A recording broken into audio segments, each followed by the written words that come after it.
যে সিজদা করতে গেলে ছোট বাচ্চা সিজদার জায়গায় বসে থাকলে কোথায় সিজদা দিব, সেক্ষেত্রে একটু ডানে বামে আপনি সরে সিজদা করতে পারেন, তাতে কোনো অসুবিধা হবে না।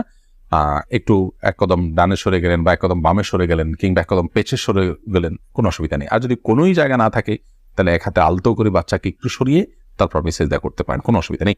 আব্দুল করিম পাটোয়ারি লিখেছেন, ফরজ নামাজ শেষে বৈঠকে দুরূদ শরীফ পড়া শেষ করার পূর্বেই ইমাম সালাম ফিরিয়ে ফেললেন, সেক্ষেত্রে আমার করণীয় কি? ফরজ নামাজের শেষ বৈঠকে ইমাম আপনার দুরূদ শেষ করার আগে যদি সালাম ফিরিয়ে ফেলেন তাহলে আপনি খুব দ্রুততার সাথে দুরূদ শেষ করবেন। আর যদি দুরূদ শেষ করতে অনেক দেরি হয় তাহলে সেক্ষেত্রে কোনো একটা স্টেশনে দাঁড়িয়ে সালাম ফিরিয়ে ফেলবেন, আপনার সালাত হয়ে যাবে ইনশাআল্লাহ। অর্থাৎ যে কোনো একটা জায়গায় অর্থবহ হয়, যেমন আল্লাহুম্মা সাল্লি আলা মুহাম্মাদ ওয়া আলা আলি মুহাম্মাদ শেষ করলেন, পরে আপনি সালাম ফিরিয়ে ফেললেন, কারণ এখানে একটা অর্থবহ বাক্য হয়ে গেল।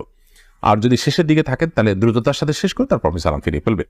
এরপরে চামেলি খাতুন আপনি লিখেছেন, পরিবারের সদস্যদের সঙ্গে শান্তি বজায় রাখার জন্য ছোট ছোট মিথ্যা বলা যাবে কিনা? ছোট ছোট মিথ্যা আর বড় বড় মিথ্যা